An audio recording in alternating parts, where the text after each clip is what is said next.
the Planning Advisory Commission or Committee to order. Roll call. Additions, deletions, and/or the approval of the agenda. I'll move to approve. Yeah, go ahead. Second. I'll move, yeah. Yeah, motion moved and seconded. All in favor? Aye. Those opposed? Motion carried. Declarations of conflict of interest.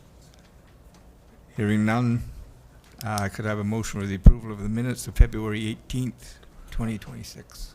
I'll make a motion to approval of the minutes. I'll second. Motion is approved, moved and seconded. All in favor? Aye. Those opposed? Motion carried. Public participation opportunity, consideration of Westfield's draft. We'll get a hold of Mr. Weirs to Thank you, I'll get on that. Mr. Chair. I'd like to do just a little bit of an introduction. Sorry about that, for folks. Westville has been operating in terms of land use planning under a planning regime that was established in the mid-2000s, so 2014, 2015, somewhere in there. And at that time, there was a intermunicipal planning strategy. There was a Westville secondary planning strategy, and there was a common set of land use bylaws that were shared by five of the 6 towns in Pictou County. And much of that work happened while there was a common planning organization that was providing planning services to most of the communities in Pictou County. That organization, that planning body, ceased to exist at some point, which left all of the towns then on their own using those common tools, the common strategies and common land use bylaws. And the only way to amend that was to get all 5 towns to agree to the changes. Over time, it became clear that fewer and fewer of the towns were, more towns started to make their own land use planning decisions and make bylaws that were unique to their town. Westville is among the last to kind of let go of that regime of planning and propose a new planning regime. And frankly, as somebody who's worked with land use bylaws in a number of different jurisdictions, the land use bylaws that we had available to us were particularly arcane, difficult to read, and confusing. And so over the last number of months, staff and this committee have been working to review the strategy, review the secondary plan, and review our current bylaws and propose amendments to them that will modernize land use planning in Westville. It will make things that have been impossible to do under the current regime possible. So an example of that is smaller homes, and that's just one example. And so that's kind of some of the backstory. We are pushing hard to make these changes for a couple of reasons. One, they're long overdue, and the proposals that Mr. Day will talk about later this evening are amendments to policy and land use bylaws that will bring Westville into the 21st century. and that's good and needed. In addition, some in the audience, both here and at home, will remember that Westville applied to the federal government for a Housing Accelerator Fund program. And we were lucky enough to be awarded $1.6 million, I guess it was, over a 4-year period. And one of the commitments we made to the federal government in order to receive that money was that we would, in fact, modernize our land use bylaws so that smaller homes and those sorts of changes would be possible. And so this is Westville fulfilling, working through fulfilling of that commitment to the federal government. The drafts of this material will be, there are drafts available online or will be online. You can come and get a hard copy from the office here if you want next week or later this week. This process has been going on for at least actively at the PAC level for about the last 4 months. And at the staff level, we've been working on this for probably 3 or 4 or 5 months before that. So it's been a long process that we're approaching the end of.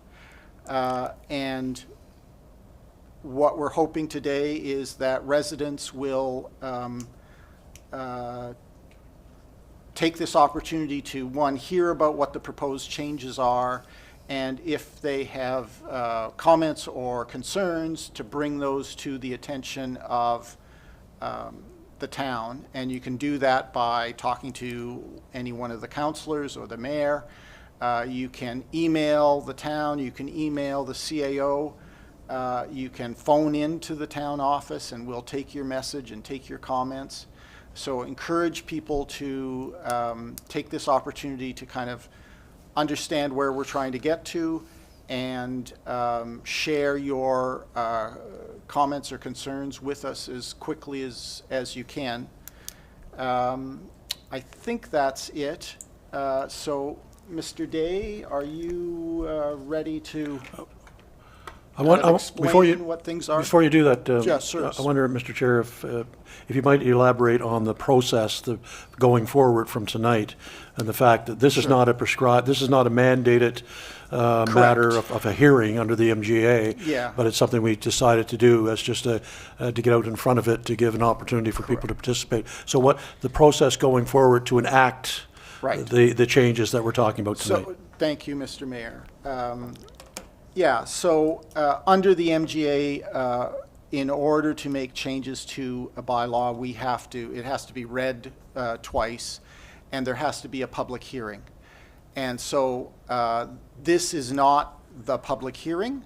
This is an opportunity to get the proposals in front of residents so that they know what we're proposing to do. And there will be then, at some point in the future, hopefully the near future, a public hearing that is required under the MGA. So this is something that Westville developed a public consultation policy for itself and articulated that we wanted to go out to residents well before we were mandated to by the Municipal Government Act.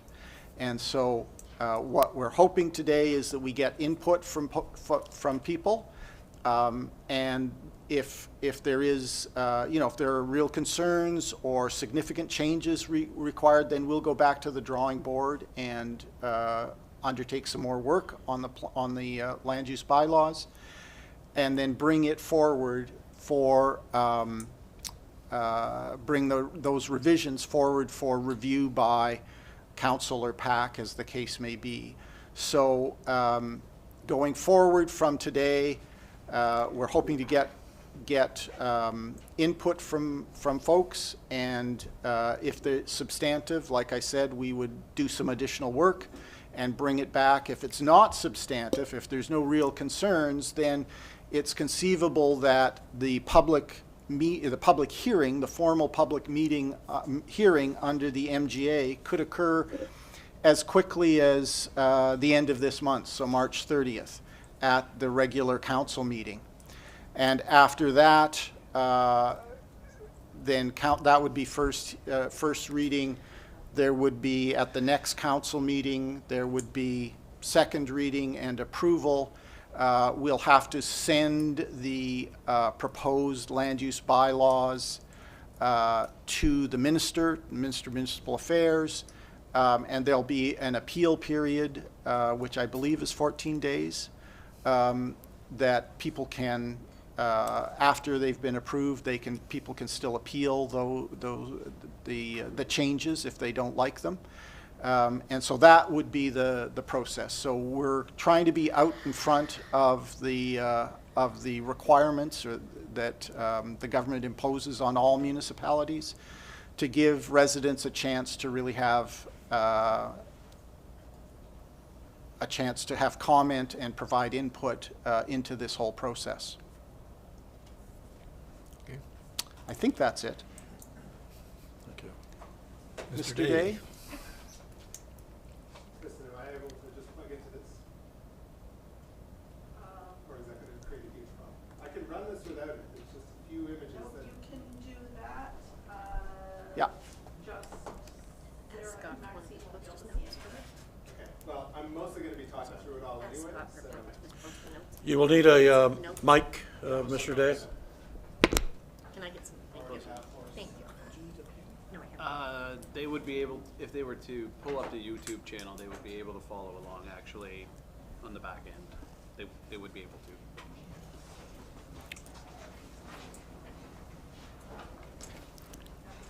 Yes.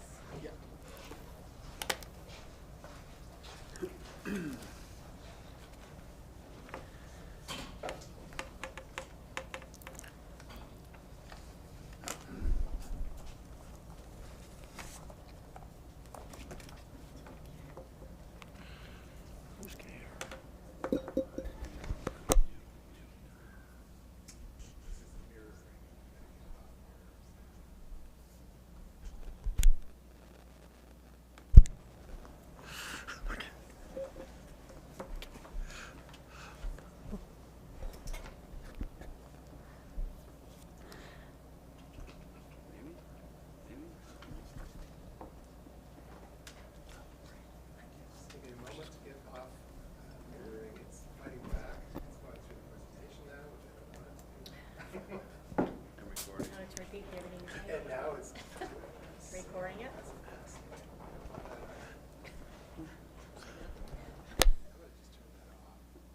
I clearly have too many things running at once. Okay. So people on YouTube will be able to see this presentation. They will be able to see this presentation.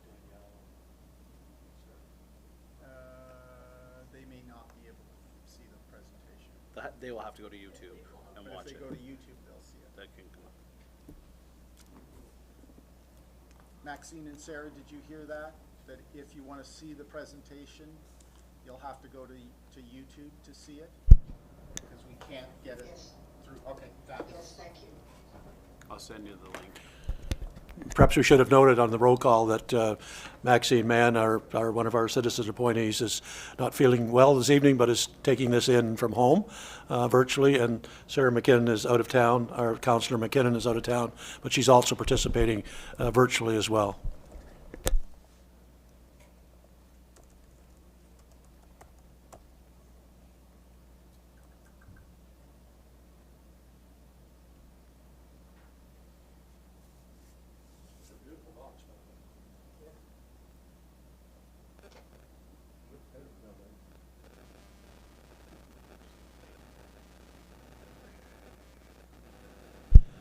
Westville is rock solid, is that what we're saying? Okay. Yeah.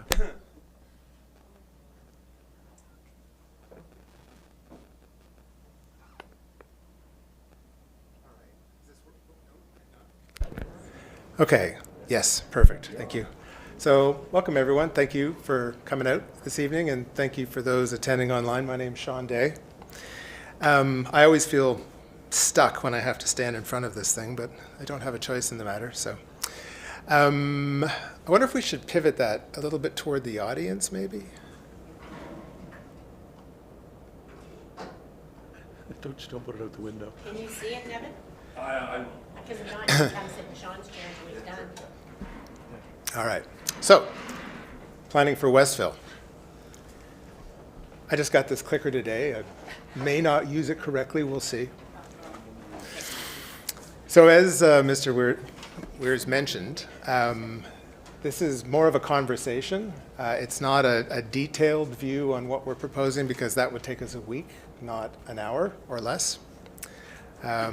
But also, as Mr. Weirs mentioned, everyone is invited to dig into the documents and contact staff, contact myself, where there are questions or where they are looking for further explanation on anything that we're hoping to achieve with these documents. So the things that I want to talk about briefly are things that everyone who is in the public should know about in order to understand how this is all transpiring.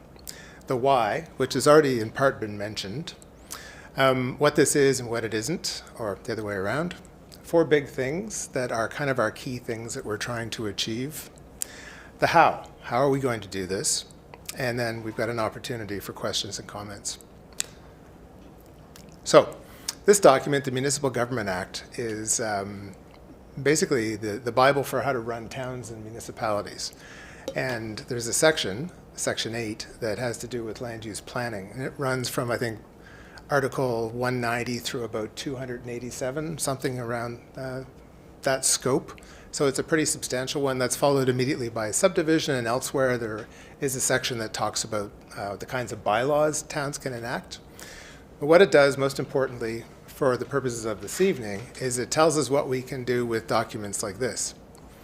So this is the current intermunicipal planning strategy for the 5 towns. Now, things are a little bit different on the ground today. 3 of the towns have decided to tweak this and continue using it together.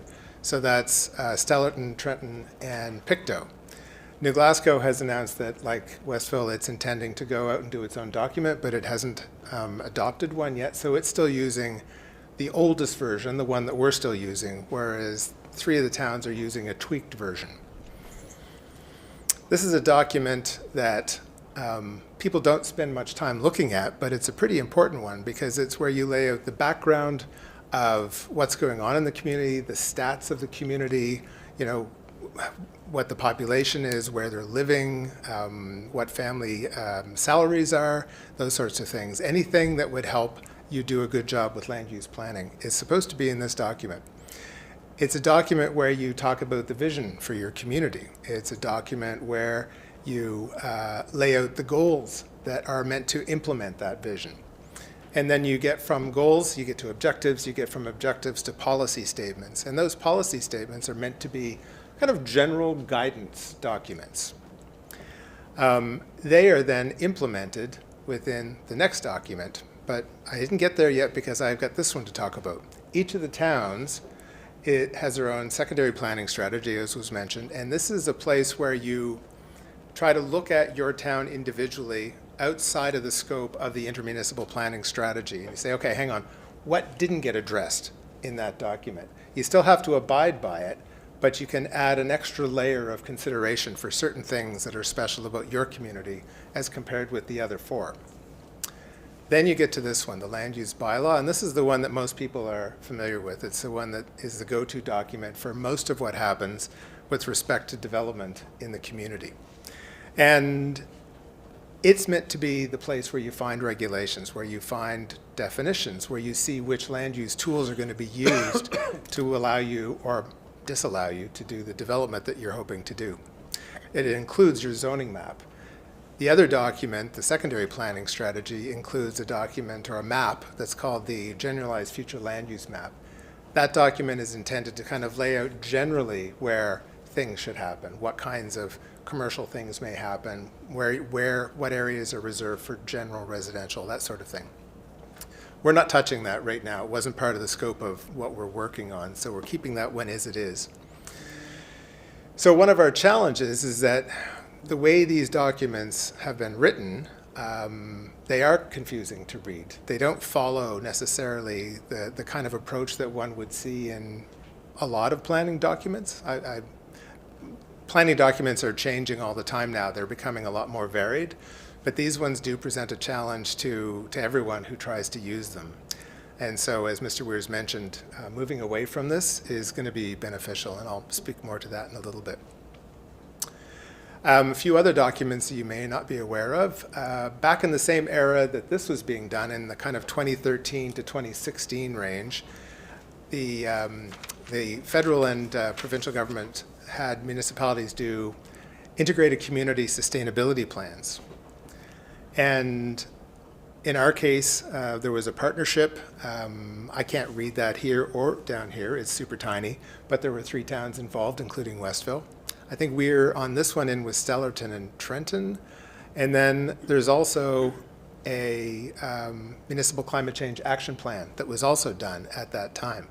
Now this guy, there were almost 500 people involved in coming out to meetings and talking to people about what they saw as concerns, how they could address them, what they could do better.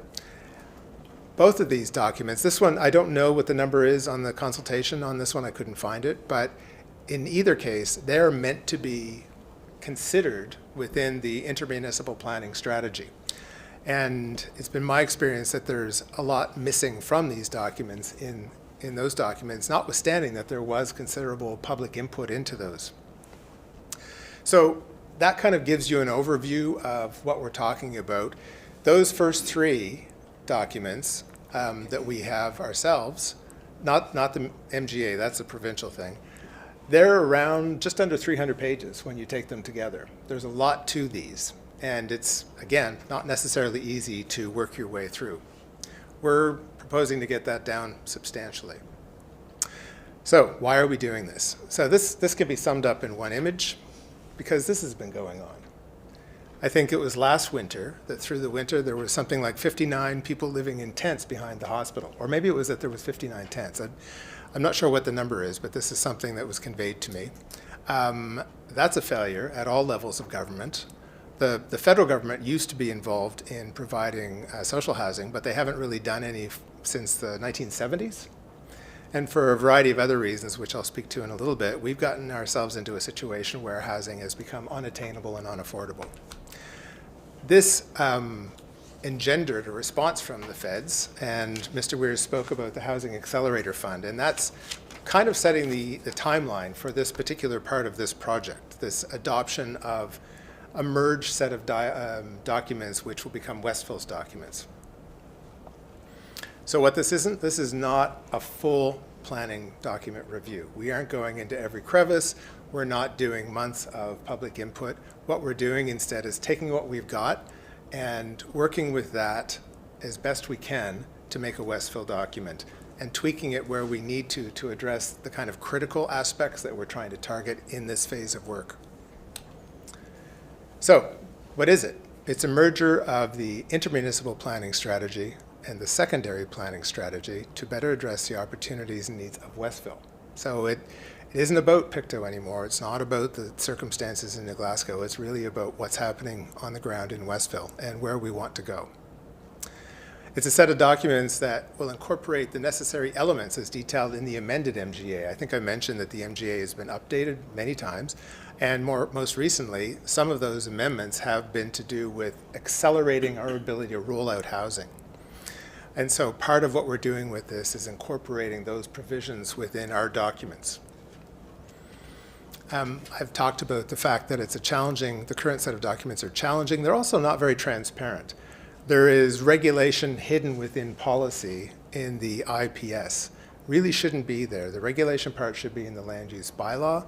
Again, the IPS, in my view at least, is meant, or the MPS now, is meant to provide guidance and direction, but not pin down the nuts and bolts.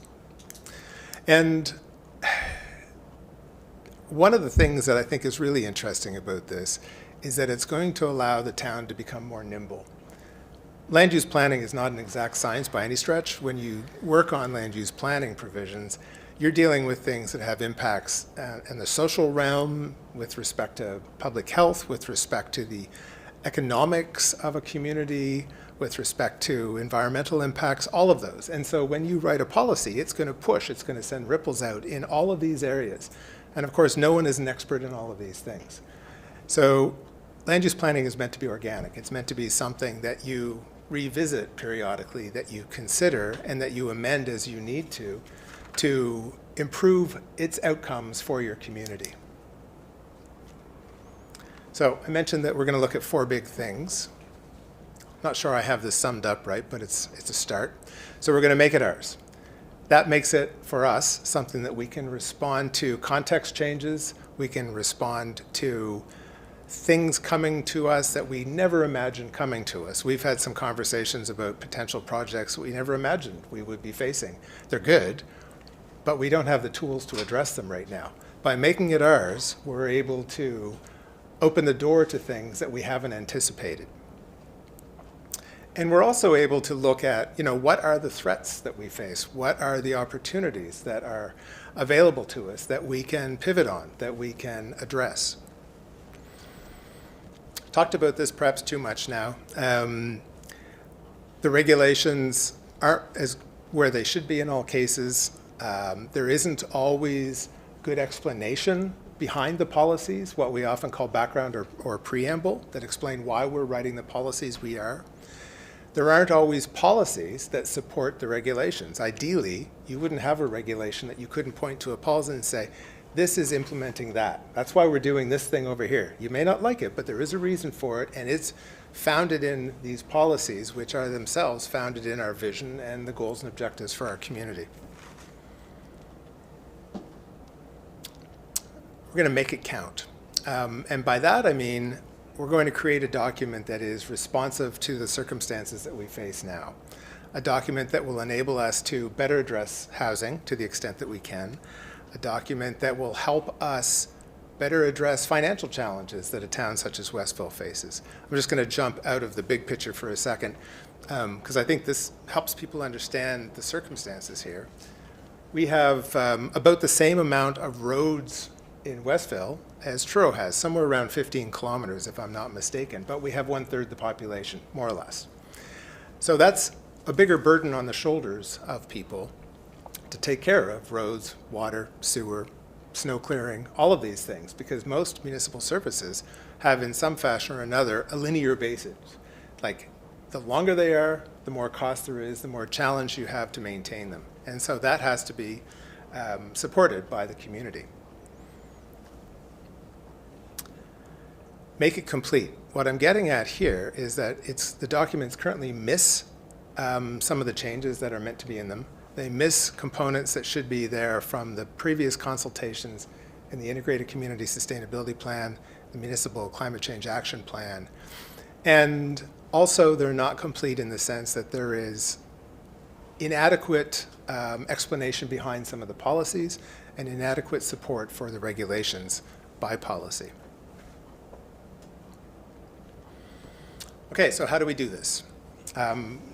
Obviously, we get our own municipal planning strategy, because we're not going to suggest that all the other towns are going to want or need the same things that we do. So we're going to create our own, which is what we've been working on. Clean it up. There's a lot of stuff in there. I mentioned the page count. We're going to be able to get rid of a ton of stuff that no one will have to look at again in Westville, because it doesn't apply to Westville. And so that by itself shortens the documents fairly substantially. And we're going to clean up the formatting. The formatting in the current document means it's a bit of a mess. There's about, 77 different kinds of formats within the document, which sounds geeky to even talk about that, but it makes the document hard to work within. And it also means that your table of contents, for instance, doesn't necessarily show you all the things that are within the document. It doesn't guide you through it. So you can miss entirely sections that are actually important to you because you don't know where to go to look for them. And, unless you're going to read through the entire document, start stem to stern, sailing term, you're not going to know that they're in there, because they should be identified in the table of contents, and that happens through good formatting. So that's one of the things that we've been working hard on. It's harder in the MPS because in the MPS we're merging two different documents that were written, so far as I can tell, by different authors. So there's a different writing style. They've taken a different approach to to providing background information. And as I said, this is not a full plan review, so we're not getting rid of everything. We're taking everything that we can that exists now and using it where it still makes sense to do so. But it does represent some challenges with respect to the cleaning up part. The land use bylaw is much easier. It's a much simpler document to set up a consistent and clean formatting. So update the foundation. What does that mean? You can imagine that the stats they were working with back in 2013, 2014 came from 2011, which meant the data was collected in 2010. We're not really in a much better position now, but at least we've managed to bring forward data from 2021, which is the last time that we had a StatsCan review. We've got another one about to start. A lot has happened since that data was produced and today. In particular, things like COVID and what has happened with respect to labor force and what has happened with respect to immigration. There is a huge amount of change that we've experienced in Nova Scotia over the course of those intervening years, which is one of the reasons why, doing this now and bringing in new data is important to inform the decisions we're making about policies and regulations. So that's the foundational part. That's the kind of the basis you build your documents on. This one is going to come up a few times during this conversation, return to core, or to the core. And what I'm talking about here is refocus on the original community, the downtown, and the kind of fabric of the neighborhoods around that downtown that would have been the original Westville. And there's so much to work with there. There's so much opportunity. I don't want to go too much into why the downtown's important. I'm sure a lot of you understand it. It is, in many respects, the heart of the community. It's also the place where you meet people. You meet them if you're going to the post office. You meet them if you're going to the food land. It's a place where you see people that you wouldn't see if you're just in your car running around. So it's kind of critical that we nurture that place. And it's kind of been ignored, the downtown and the surrounding area, over the last couple of decades. I've mentioned the importance of the planning strategy providing guidance, not regulation. And so that's actually kind of, in a way, part of the cleanup. We're pulling that out. We're getting the hidden bits out in full sight, and that's aimed at transparency.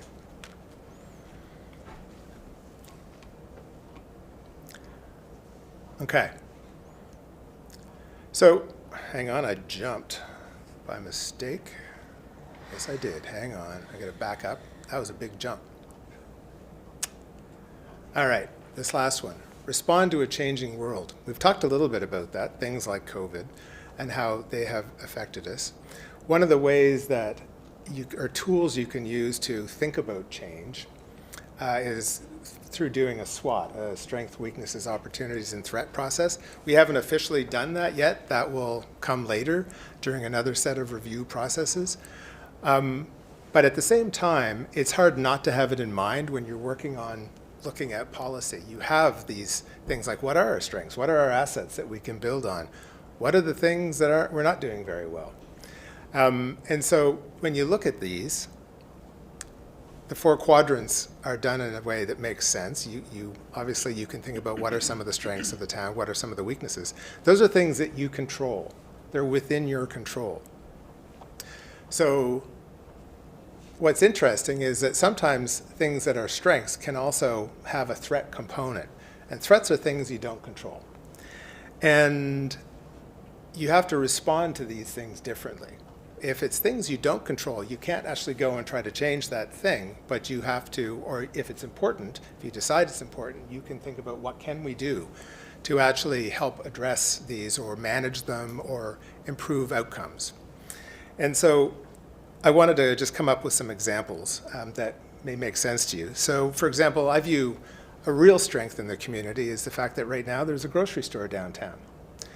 A lot of towns don't have a grocery downtown anymore. You've got to go out, you've got to jump in a car, and you've got to go outside the community somewhere to a place on the highway to get to a big box place to do your shopping. In Westville, you can get to it on your bike. You can walk to it, and you can jump in your car and get to it. But we don't have a guarantee that that will always be there. I mean, we probably thought that the banks were always going to be here, and those are gone. They went with COVID, as they did in a lot of small communities across North America, or at least across Canada. So now we've got a thing that is a strength, but represents a potential threat. So do you just let that sit, or do you actually think, okay, is there anything we can do to lessen the likelihood of losing that grocery store? It is something you can respond to.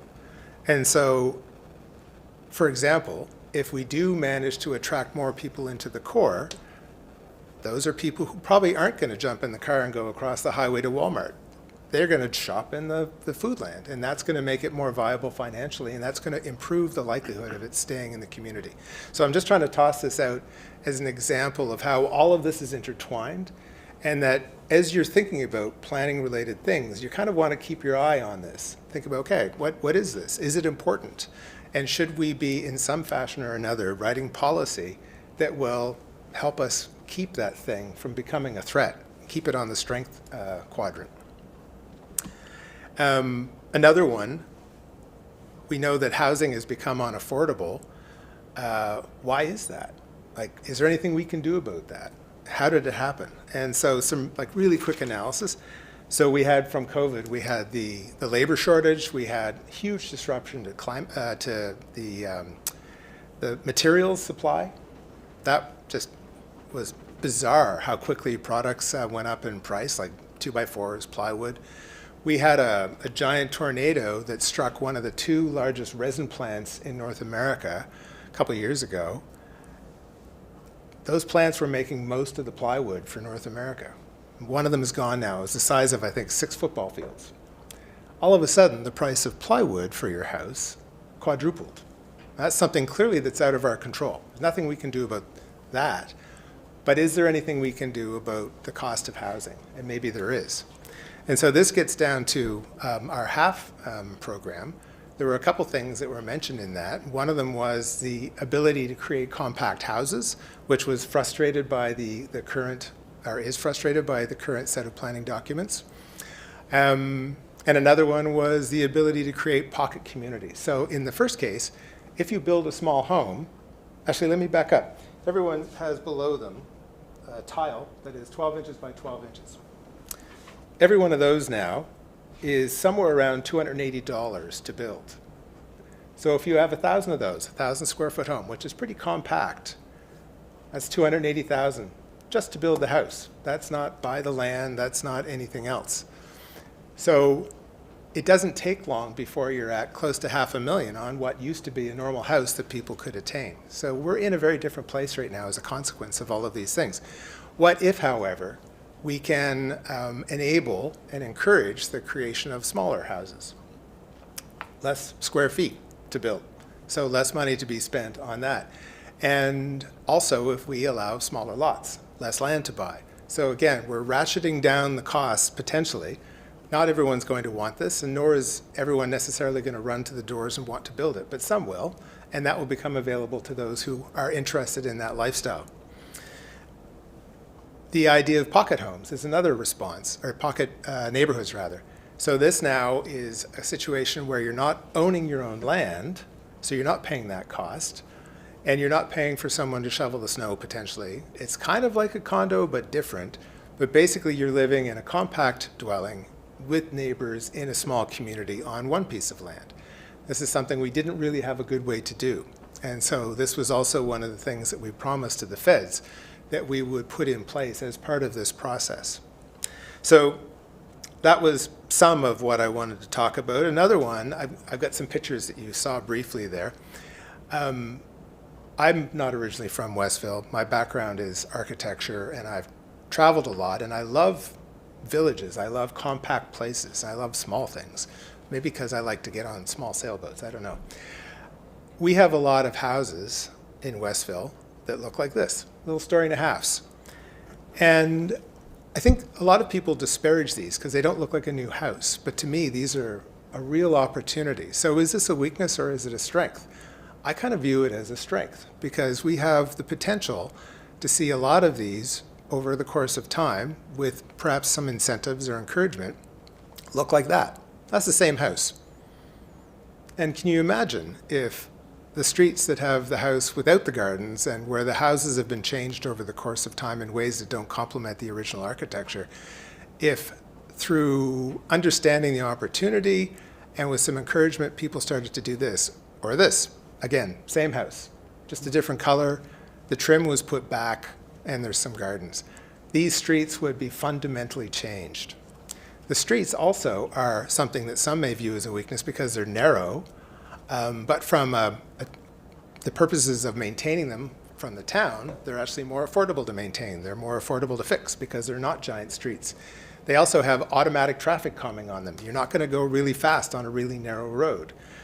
They're probably safer for people to walk on and probably safer for people to bike on as a consequence. So it's a thing that may be perceived as a weakness, but which in many respects is a strength. And now if you put charming, what some may call cottages, along a narrow street, you end up with a streetscape that is the kind of thing that people go to visit in Ireland, in Newfoundland, in places around the world. So there is that potential. At one of our other meetings, we talked about Bonavista, Newfoundland, and they've gone down this exact road. They've gone from being a town where there were 300 houses slated for demolition to a town that is now the envy of the world. People are coming from all over to move to Bonavista because they've taken care of their old heritage structures. Okay. That's kind of the higher level stuff I wanted to talk about. I'm going to get into the nuts and bolts now, the land use bylaw, the regulations. Everyone still with me? Cool. Oh, I forgot to talk about one thing that is important right now to do with cost. My arm's about a meter. Every one of those on a road now is $5,000. So for every meter of road, it costs about $5,000 to build that road. So that's to put in water and sewer and put the road in. Doesn't even get you a sidewalk. If you look at the size of houses that people have become used to, bungalows for instance, on say 60 or 70 foot wide lots, you would have to add for the road to each of those properties on either side, if you're lucky enough to have a double-sided road, $50,000 to the price of the lot. And so that doesn't cover the cost of the land that the lot is, or the carrying costs and all of those sorts of things. That's just to put the road in. So when you think about that, along with the price of every square foot, this is how you pretty quickly get into very expensive housing if you're looking to live in that way that kind of people through the 70s, 80s, 90s, and even up till quite recently have been living in. It's not attainable by a lot of people. And I don't think, at least unless things change, that we'll see a lot more of that, because there just won't be enough people who are willing or able to pay for that kind of lifestyle anymore. So all of these things kind of inform the decisions we've been making with respect to the land use bylaw. I've talked about that enough.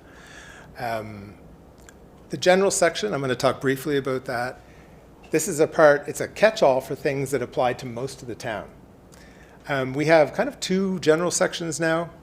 You don't want to have to repeat the same things all through a document. You have one place where you go to find out about how to do a variance, what's going to happen if you're on an undersized lot, what if you have a non-conforming use. That can apply to all the zones. So we've just kind of cleaned that up, made it a little more organized, and made it so that it's easier to follow through. We've also created a general section for the residential zone, because many of the things that you see in the residential zones are repeated. So by putting a general residential section, again, we can shorten the document. It's a one-stop shop for things that relate to all the residential zones. I've talked about the fact that we're looking at pivoting to the core, so I want to talk a little bit more in more detail about that now. To me, the core is comprised of two things. It's the downtown commercial area, and it's the area around it that's residential primarily. So a few years ago, year and a half, 2 years, 3 years ago, 3 years ago, the town went from R2 in that area to C2, what was called neighborhood commercial. And the idea was that it allowed the things that you could do in an R2 zone, but it also allowed some commercial. One of the challenges, well, there's two challenges really with the way it has been sort of proving out. One is that because it was called a commercial zone, people thought they could open car dealerships in it or used car dealerships. And that seemed to be a lot of what I was getting called about, as opposed to the kinds of things that it was meant to be, which kind of don't exist anymore. It was meant to be about things that serve the neighborhood. And so even the one place that still has that zone over on, what's the street where there was a quick way? It's now kind of a wholesale retail store. It's over there. In any event, it's not a convenience store anymore. It hasn't been a convenience store for some while. Is it Maple? Okay. I just went by there today. So we need to think about that zone a little bit differently. And we also, I'll talk more about the downtown in a moment, but those two areas, that really tight walkable area is what I talk about when I talk about the core. We've reimagined the residential zones, as you could imagine, in order to get to the place that we have to get to respond to housing challenges that we're facing, and that the feds are really encouraging us to do, and also which helps us attract 1.6 million, was it, I think? Mm-hmm. We used a lot of what's called in this document, or set of documents, gentle density. There's a couple ways you can get more housing. One of them is to put really big apartment buildings up. You can probably picture that one of the entrances into New Glasgow. There's a big one that went up on the hill. It took forever to build. Attractive building, but quite huge. And you can imagine that in a smaller, more compact neighborhood, it's not going to fit very well. Gentle density, on the other hand, is the kind that you kind of don't even know what's happening. It's things like garden suites, garage suites, turning an existing home from like a big house, for instance, into 3 or 4 units without actually changing the outside of the house very much, if at all. Those are called converted houses. Doing things like duplexes or semi-detached units, more of those. Townhouses are fantastic, especially if you do 2 or 3 stories. They can put a lot of people with a front and a backyard in a house that has everything they need on a very minimal amount of land. So that's the kind of stuff that we are seeking to employ mostly. And we're seeking to make that easy to do by making it generally as of right. And by that I mean it wouldn't have to go through a big public planning process or public consultation. It would be something just like building your own house with something you went and got a permit if you met the setbacks and things. So we also, what? Hang on, that's being repeated. I don't know why it's not in here twice. It was that important. Yeah, it must have been. So we've got revisions to the commercial zones apart from the downtown, and we've done a couple of smaller changes to things about culture, mostly heritage, and environmental provisions, institutional, and parks and recreation, which used to be called parks and recreation, but I'll explain why it is now. So moving from the core outward, right off the bat, the zone that used to be called C2 is now kind of reincorporated as a residential first zone, which is how it is when you look around. It is a residential zone, but it can have commercial uses. So it's mixed use in that it's residential with the options of having commercial uses. That zone, compared to the current C2, is not much different, apart from the fact that it has clear guidance on what you can do with respect to commercial uses. It's got a fairly clear set of allowable uses, and it does allow smaller lots, trying to get to our ability to do compact homes. If you look at the Westville street layout, it's quite organic. It's not a grid. It's nothing like, for example, Lunenburg. And we have all manner of lot sizes in the town as a consequence. There's really tiny lots and there's really big lots. And so we want to make sure that if there's a lot that someone could live on, can have a house on, we want to make sure that they have that opportunity to do so. So we've revised the lot sizes down. We haven't really changed setbacks. Setbacks have more or less stayed the same. But this will allow a better utilization of lots in the service part of town, the part that we've already got sunk costs on. We already have roads and sewer and water and those sorts of things there. Getting further out, I should talk about the core. The core is what we used to call the R2, and so it's right around that mixed use zone. And we haven't changed the boundaries of these zones, we've just changed the understanding of what can happen in these zones. Because when you called them R1, R2, R3, that sort of suggested, well, R1, that means I can have one unit. It was never the case that you could only have one unit, but that's kind of the impression that people had. Same thing with R2. The thought was, I can only have 2 units. Well, no.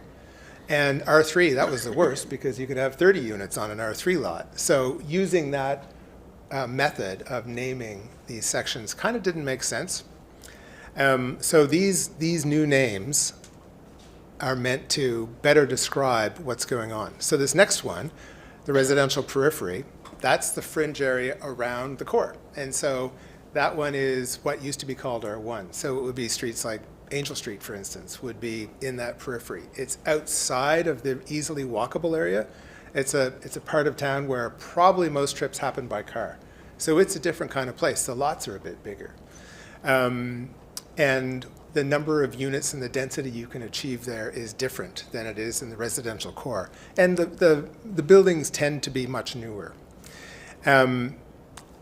In this case, as well as the other ones, we've downsized the property requirements, which won't impact the existing areas, but it would provide more opportunity to possibly afford to put a road in on some of the pieces of land that are empty right now, but which have that zoning. Still may not make it. We actually did have a developer wanting to do a development on lots in one of these areas, and they said they can't. They stopped it because, again, of the road costs. This one we've changed a little bit by moving away from using development agreements and site plan approvals for simple things. Like if you are going to put a small little garden suite in the backyard, you just have to go through this huge process, which would take months, 3 months at least. And now these would be as of right provisions. And so when you look at the document, it considers, okay, are we infringing on privacy? How can we deal with that? How high should it reasonably be before it creates a problem in a backyard area? Is there an implication for parking? These sorts of things. So that has been changed in a way that we felt was sensitive to the nature of these areas, these kind of more peripheral residential neighborhoods. So we're still being true to the idea, but we are also creating the opportunities for that gentle density that I talked about earlier. Residential mixed form. This was the one that used to be called R3. If you look in the R3 zone, the kinds of things you can do are tall buildings with a bunch of apartments. You can do triplexes, quads, you can do townhouses. There's a mix of kinds of buildings that you can put into these zones, or into this particular zone. And so by calling it residential mixed form, we're actually alluding to that. The fact that if you have a certain size piece of property, you may want to mix up the kinds of buildings you put on that. You may want to have townhouses. You may want to have also a 4-story building that has 12 units in it that are really compact units. You may want to have a place where you do group dwellings, where you have a cluster of cottages. This would allow those sorts of things to happen on one piece of property or on separate properties. So that's where that one comes from. Not a huge amount of change to this one, apart from the fact that, again, we've reduced some of the requirements size-wise, but generally it's the same as it was in the past. This one, they've always been this. Mini home parks have always been land lease communities. We just didn't call them that. And by saying mini home, it suggests that only a certain kind of house can go there, or a certain kind of dwelling.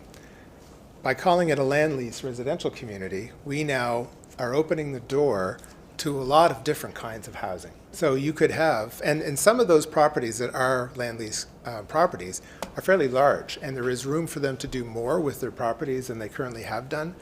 So this would open the door, for instance, to having a mix of housing types, again, getting back to this idea of mixed form, on the same property, but with the same provisions. So if it's land lease, it means you maybe own your own building, but the land under you is owned by someone else, and you pay a fee to them to lease that land. We've gotten a lot better at making modular buildings that can be moved, even if they have to be taken into 2 parts. And so you could, for instance, come and say, I'm going to put a little 2-story modular building on screw piles on this lot. You wouldn't own the land. You may want to move that to make it into a cottage somewhere down the road or something like that. What we're doing here then is we're opening the door to a really flexible approach to addressing different aspects of the market, and also opening the door to kind of creating, creative communities. And hopefully ones that are really cohesive as a consequence of not being kind of a monoculture. But if you can allow all kinds of different families to move in because they have different housing needs, whether maybe they're just a single professional, they want something really tiny, or they're a family of 4 and they want something bigger. It gets easier to accommodate them in this manner, and by opening the door to going up, not just out, by changing the form of housing, you can now do more with your land. If you're always stuck at a 1-story, you're really getting spread out. By the time you deal with the exposing distance from the land use or the building code, which says that if you've got windows, you've got to be a certain distance from neighboring buildings, these sorts of things tend to cause places to get spread out. The other thing it does is it opens the door to multi-units within these kinds of places, which then share heat. So for example, if you've got units on either side of you and above you, you're not heating that place. You barely have to turn a heater on in the wintertime. So your operational costs have come way down. And that applies to anywhere that you see multi-unit development. Last one, rural residential. Not much change in this one. There's a vast amount of land that we have there. One of the things we did do, though, is we took out the giant requirements for lot size by saying, look, if you're not serviced, and there's not a high likelihood that you will be serviced because of how far you are from existing services, you can get a qualified person to say, to put water and sewer on your own lot, you would need this much land. And then with that piece of paper, we could then allow that smaller subdivision to happen. That could allow extended families to develop in some areas. And also to that end, and throughout this document, we've opened the door to flag lots and landlocked lots, because we have a lot of properties in Westville. If you look at the map, if you look at Viewpoint, which outlines the property boundaries, there is a ton of land with little to no road access. And that's difficult to use right now, but with the provisions we have in here, we're opening the door to be able to get into those properties and make use of them, particularly within the urban core. So that is the residential part, and I'm nearing on being done. Okay, again, starting from the core, downtown commercial. We had, 2 falls ago, we had 26 master's planning students, or honors planning students come and visit to look at our downtown and the neighborhoods around our downtown. And they prepared a report at the end of that after several months of looking at it. And a lot of what they talked about was more mixed use, really filling in all the gaps on the main street, the desperate need to provide places for people to open new businesses. Right now, there's not really a place to open a new business on the main street. And so how does a young entrepreneur start something? Part of that is you go into the mixed-use neighborhood around it and do it there. But ideally, ultimately, things will work their way to the downtown. A thing that has come up in many cases has been the need to have some architectural guidelines or controls. And so that's one of the things that we've attended to in a fairly light-handed way. Ideally, we'll be using the land better, so we're through the bylaws encouraging going up instead of out, so 2-3 stories, which is what the town used to be. If you look at photos from 100 years ago, there used to be lots of 2- and 3-story buildings. We're allowing the ability, for instance, to have a small manufacturing operation related to a front-end store that sells product. So this could be a little microbrewery or a cidery or something like that, for instance, or it could be a little woodworking shop with a storefront at the front. Those sorts of things to allow a diversity of applications that could come to us. Ideally, we'll see someone manage to tackle the restaurant and coffee shop end of things so that we're not relying solely on Tim Hortons for coffee. It'd be good to have a little variety. And those kinds of places are super important when you are living in smaller places because we view them as what are called third places. And if you don't have enough room in your tiny house, you can go meet up at a little restaurant or a coffee shop or something like that so you still have a social life. And so these things work together, creating that more dynamic downtown, creating those opportunities for people to gather, but also being able to live comfortably in a smaller house. So that's some of the stuff we're doing in the downtown. It's a new name for an area that has been in place for a long time. We had one called the Business Park Commercial Zone, and nothing has ever happened there. Possibly because of the pieces of land that were zoned that way, but also possibly because there just wasn't demand for a business park. Or maybe it was that the town wasn't in a position to build one, because that's usually a huge outlay or outlay at the outset to put in all the roads and create the lots and buy the land and all those sorts of things. What we were noticing, though, is that we didn't really have a place for things like car dealerships, for instance, to go. If we were trying to focus on the highway commercial, which I'll speak to next, as being one kind of place that has certain needs and can do things for the town in a certain way that no other part of the town can, and if we want our downtown to be this mixed-use, pedestrian-oriented kind of place that is more care is given to architecture and design, the lots are going to be smaller, the buildings are going to be taller, it doesn't accommodate certain kinds of uses. So this general commercial idea is that it could become that. And we've added the idea of innovation on because there is so much change happening in the world right now that we don't know what's coming at us, but we know we're going through a transition, an energy transition primarily, but that's spinning off all kinds of new businesses. And we'd like to attract them. So we want to open the door to that. And some of the provisions in this section are aimed at that. There is still the challenge that right now, at least, no one is going in, grabbing this land and starting things off. So that's something that going forward we'll have to take a look at. Like, how can we encourage that? Highway commercial, that has been around for a long time now. It was envisioned as a place where you would see things like, restaurants, hotels, those sorts of things for the traveling public. Ours hasn't really gone that way. We've got a little bit of that, but we also have, big laydown yards that have very little by way of buildings, but a lot of storage and a lot of gravel. And so is that really optimizing for that location, our one and only access to the highway? The zone intention was to try to optimize for that. However, the way it was drafted, they said, but we don't want to send anyone away, so we're going to just kind of accept everything. Which is what we got, and not very quickly. So this has been redrafted a bit.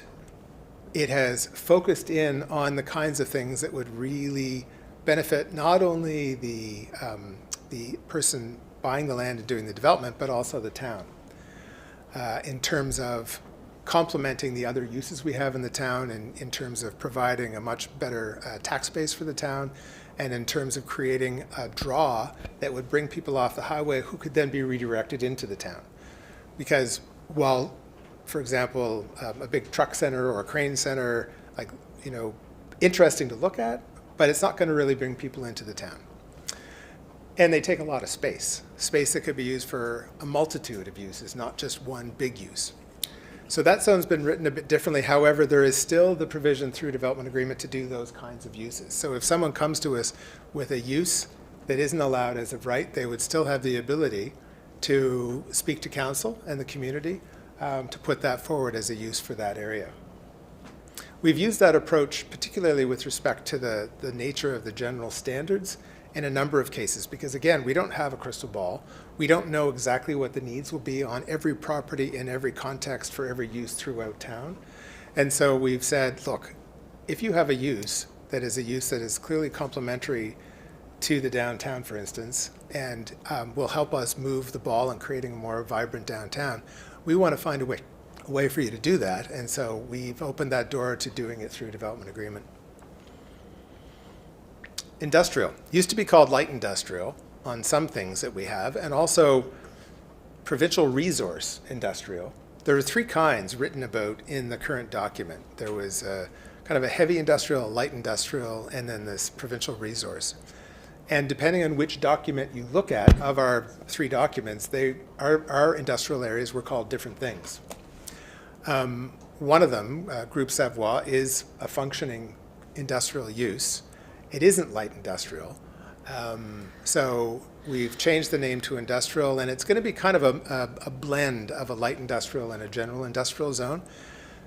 But we see that over the course of time, we're not going to get back to coal mining days. That would be kind of a provincial resource kind of use.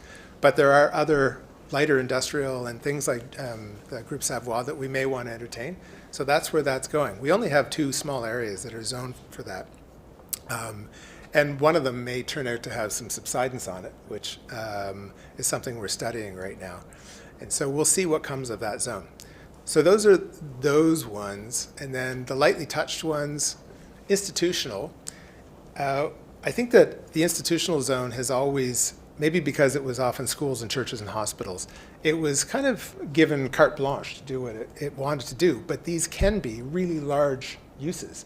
They can have a big impact on a neighborhood. And so the big change that we made here is we said, look, there's a lot of small institutional uses that can pretty much go anywhere, but we want to have an eye on this, so we're going to do it through rezoning. We're not going to just let it happen in every residential designation, for instance. And also, we want extra care in the kinds of uses that can have a big impact. So if your footprint is over, say, 10,000 square feet, or if you're going to have parking for over 40 cars, so you're creating a giant parking lot, or if you're going to have big vehicles coming and going on a regular basis, which would impact traffic safety in a neighborhood, or particularly if they're going to be going quickly, like a fire truck or an ambulance or something like that. So the big change was to take those and say, look, we're still going to entertain them, but through DA, so that we can make sure the neighborhood can talk about it through a consultation, and that this agreement, should it get adopted, gets registered with the land, and you have to do things the way you said you're going to do them. So we're not going to have surprises down the road. So that's what we did with that one. Our zone used to be just called recreation, but the icon for the zone was always a P, you know, like, huh. And it's like, okay, hang on, they probably mean parks and recreation. So I added that on. And the reason I did that on top of that was that within the work that they're doing in the recreation department, there's a big impetus to giving people the opportunity to spend more time in nature. And so by adding that, that actually speaks to that we're going to look at, you know, where do we create more natural environments for people to spend time in. So it's not just about playing pickleball or going for a bike ride. It's also about the idea of, you know, having time on trails in nature or on a mountain bike or something like that. Not a huge amount of change in that zone. Again, though, some of the uses can be impactful, and that was another zone that could just be done anywhere almost, without really any oversight. And so it's like, oh, hang on.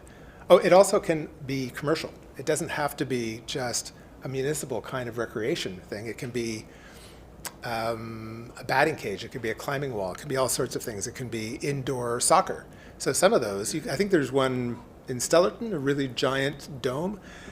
That would have been able to go in to basically any neighborhood with virtually no view from any of these people or the neighborhood or anything else. And so we've kind of locked that down a little bit to open the door to there being that kind of exchange of information.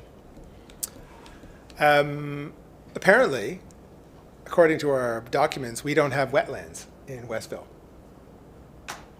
I think there are, though, right?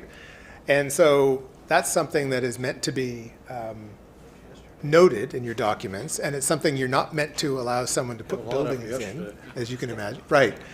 And so we've brought that in. We do need to spend some time kind of scoping out generally where they are, or more specifically where they are in a general kind of way, and think a little bit more about what to do about them. A lot of that happens at the provincial level, and it's our job primarily just to target them and send people to the right departments before they come back to us to seek to do something. You probably know that if you impact a certain, say, a hectare of wetland, you have to regenerate 2 hectares of wetland in order to compensate for the hectare that you've just done something to. But that's a provincial thing, not a municipal thing. I mentioned a little bit earlier that we're studying the subsidence areas in town. We're doing some monitoring on those to see, you know, if our mapping looks right or if it needs some work. We haven't finished that process, so for the time being, we're going to stick with the current subsidence maps, which are part of these documents. And that, oh, one more. So cultural community well-being. This is something that is kind of introduced, but it was kind of always there. First of all, on the cultural side, we did have mention of heritage. We do have a couple of heritage registered buildings in the community. But interestingly enough, it was in the section on infrastructure, like pipes and water and stuff. So it was not in the documents in a place you would ever find it. Or certainly you wouldn't go looking for it there.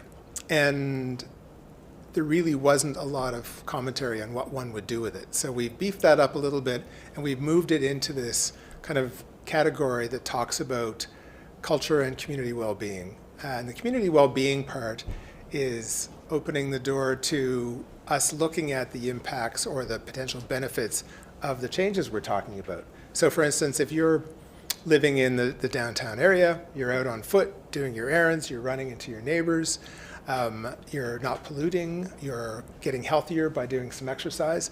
That kind of lifestyle that we've moved away from has so many benefits. So this gets to talk about that a little bit.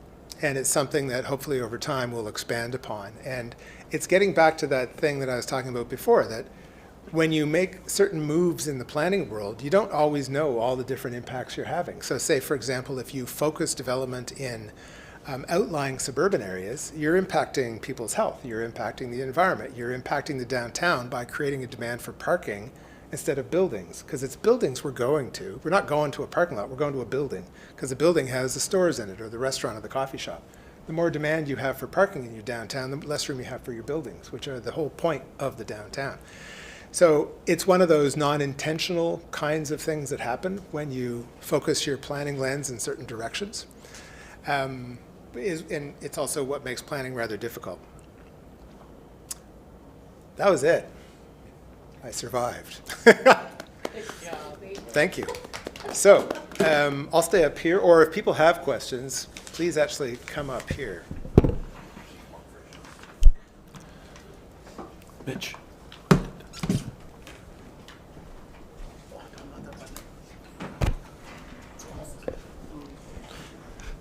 Anyone have any questions or anything they'd like to address these gentlemen about?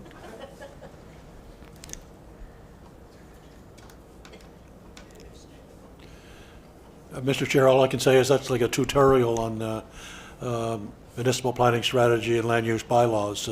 Can be applied to any area. So I'm going to suggest that we get that up on YouTube, and maybe we'll get some advertisers attached to it. It could be a revenue source for the town. We get enough hits on that on YouTube, enough views on it, and sell some advertising on the side. The money will come back to the town. I think it's a great idea. But seriously, a well-rounded, great presentation on not just what we're trying to do here in Westville, but on the general aspects of land use bylaws and municipal planning strategies and so on. And I've been accused of saying too much, perhaps sometimes, that I think we have an opportunity in Westville. We have an opportunity in Westville to create a new town within our existing town. And this will be the foundation. This will be the roadmap, basically, of how we get there, and open the door to make it easier for developers and those people with great vision and ideas to come to our town and make it as easy as possible for them to move forward with their plans and their vision and not be encumbered by outdated and archaic rules and regulations. And so I think I applaud the Planning Commission for the work that they've done on this over the last number of months. It's been a lot of hours that people weren't aware of. We were meeting sort of privately doing it behind the scenes, so to speak. Quite legally under the Act, by the way, and input from developers and citizens to this point in time. But I think we want to emphasize that this is up on YouTube now, and we'll get it out there again. There obviously will be people that aren't here this evening that haven't seen it live, that hopefully will have a chance to look at it and maybe have some input or some questions at least. We welcome the questions before we get to the hearing stage. I mean, ideally, why we have this policy of getting out in front of things and having public engagement is to be able to answer those anticipated questions when we have the actual mandated legal hearings that we have to move the process forward. So thank you, Mr. Day and Scott, for your leadership on this to this point in time. It's it's an exciting time, and I know for Sean as a planner, this is almost like Christmas Day. It's Christmas Day, unwrapping all those new gifts that are created. So congratulations. Mr. Chair, if I could, just encourage people again to understand that this is the front end of the approval process. Very much looking forward to people bringing their questions or any concerns they might have forward. And so again, you can call the town office, you can email the town office, you can email any of the councillors on town council. You can go online on the town website and find the documents, and you can come to the front counter and we'll print off one of the documents for you. So they're available.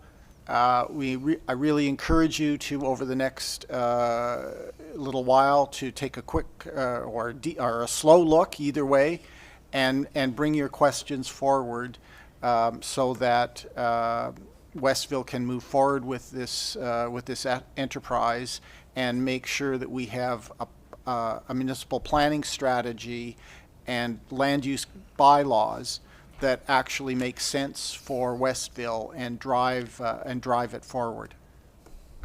Okay. All right, moving on. Are there any updates that we wanted to get into, Mr. Jay? I could just say a couple of words. Most people will have noticed that just before the snow fell, work started on the gazebo at the pop-up market, and when I drove by yesterday, or maybe it was this morning, I thought, oh, it actually looks pretty good now. It was buried in snow for the last number of months. So looking forward to that starting up again in the not so distant future, and so work is happening on that, and looking forward to a new season there. And I guess the only other update that I would say is that the work is about to begin out on Drummond Road. So in the last day or two, an excavator was moved out there. So Shaw, the Shaw group of companies that are putting in 10 units of housing there, they will be starting very shortly to finish installation of infrastructure. So that's water and sewer, and then start to put in the dwelling units that are going to go along that road. And that'll be a very exciting, in some ways, for some of us, it'll be a very exciting thing. Yeah. Delegations or on issues or discussion arising from the business or any other business. Anyone have anything they would like to bring forward? Hearing none. Mayor White would like to say a few words. Yeah, thank you, Mr. Chair. I just wanted to, before we move into our in-camera discussions publicly, wanted to say a few words with regard to CAO Weirs, who is going to be leaving us, and this will be his last opportunity to participate in our Planning Advisory Committee meeting, because he'll be gone at the end of the month, so he won't be at our next Planning Advisory Committee meeting, Mr. Chair, and next month. And I just want to say on behalf of council, and I believe on behalf of many residents in this town, our appreciation for the work that Scott has done in the time that he's been with us since May of 2022. It's phenomenal, actually, when you think about it, the amount of activity that's transpired since his arrival in town in May of 22 up until this month. And witnessed most of the activity that's been going on at the Planning Advisory Committee over the last number of months, when we see results of new and potential developments come before this committee. All the discussion that we've had tonight around the land use bylaws and planning strategy and so on, in no small way a tribute to the work that Scott's been doing. There's so many other things on so many other fronts from a development perspective in this town that will carry forward. After he leaves, his name will be, and his hands will be all over a lot of these things that are going to be coming forward. So I just wanted to, on behalf of, I think, of everyone here, certainly on Planning Advisory, Mr. Chair, to express our gratitude to Scott for his tremendous commitment to the town of Westville. Thank you. Thank you.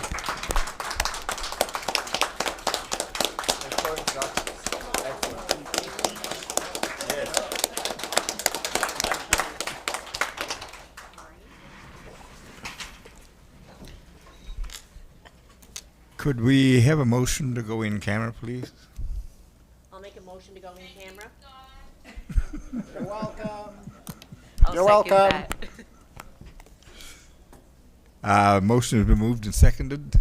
All in favor? Aye. Those opposed? Motion carried.